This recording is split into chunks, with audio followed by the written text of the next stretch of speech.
today.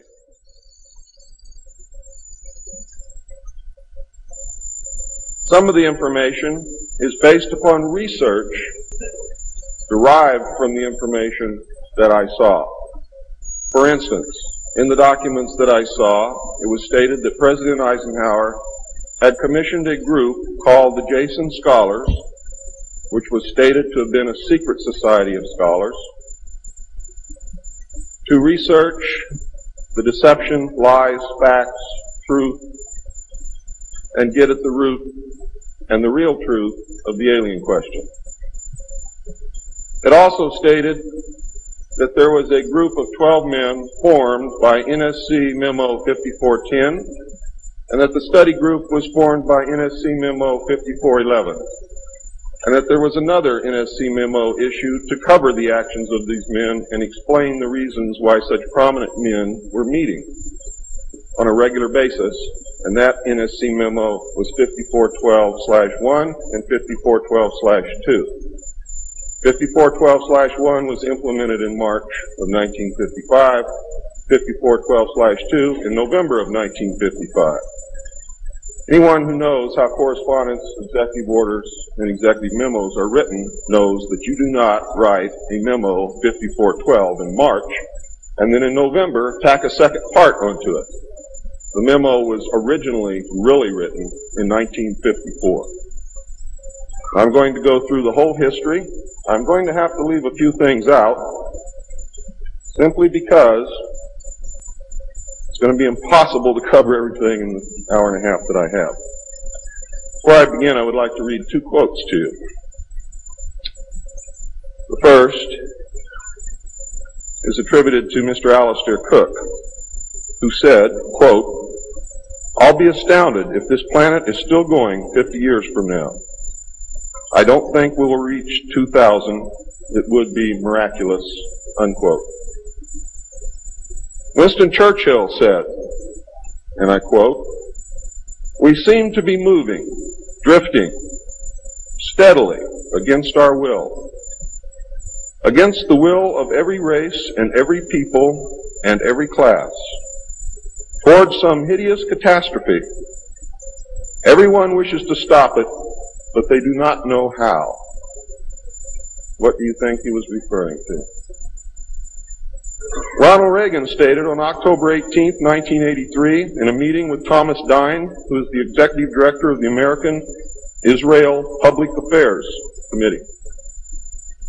And I quote Ronald Reagan, "You know, I turn back to your ancient prophets in the Old Testament and the signs foretelling Armageddon. And I find myself wondering if we're the generation that is going to see that come about. I don't know if you've noted any of those prophecies lately, but believe me, they certainly describe the times we're going through." Now, ladies and gentlemen, during this talk that I'm going to give you, I'm going to explain to you the history of this phenomenon, who the secret government really is, and I will name them by name, beginning group, the study group. I will tell you who they are today. I'm going to tell you what this is all about. I'm going to tell you who's selling drugs to your children, and I'm going to tell you why the United States government is afraid for you to find out what the truth is regarding UFOs.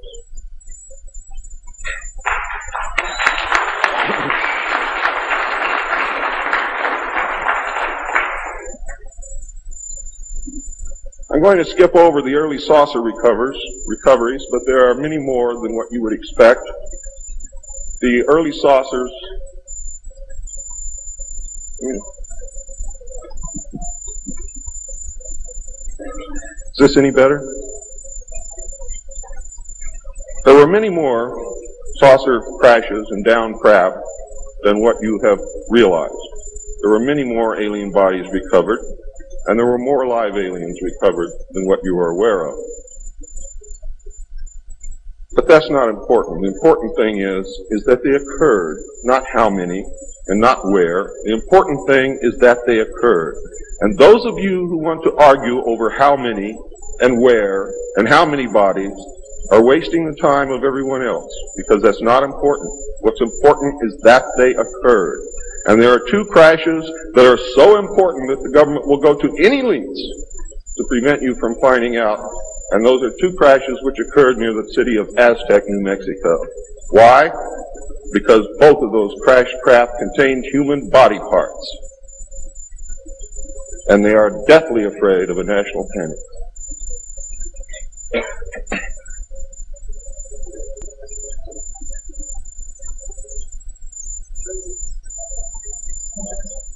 Because of this, there was a very, very tight security blanket screwed down tight over all of the alien question. The downed craft, the fact that they were here, the technology that we were recovering.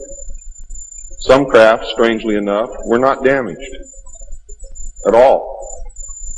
But we could not recognize anything that we had previously known as mechanical, electrical, hydraulic, or any other thing that we knew of, except eventually we discovered that the craft contained a small reactor approximately the size of a large football or a small basketball, which was said to be a clean reactor, and the craft, this particular craft, used or seemed to use water as fuel.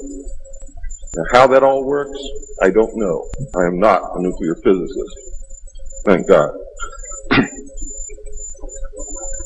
A special group of America's top scientists were organized under the name Project Sign in December of 1947 to study the phenomena.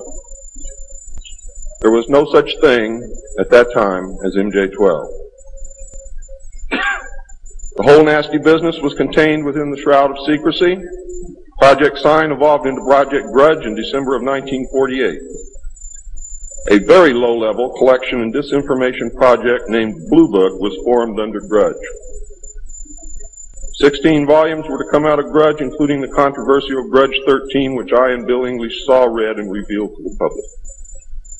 Blue teams were put together to recover the crashed discs and dead or alive aliens. The blue teams were later to evolve into alpha teams under Project Pounce and Project Pluto. During these early years, the United States Air Force and the Central Intelligence Agency exercised complete control over the alien secret. The Air Force was later to be dropped because it was a young service that had no political power and could not overcome the power of the Army and the Navy. In fact, the CIA was formed by presidential executive order, first as the Central Intelligence Group for the express purpose of dealing with the alien presence. Later, the National Security Act was passed, establishing it as the Central Intelligence Agency. The National Security Council was established to oversee the intelligence community and especially the alien endeavor. It was not created specifically to form national policy.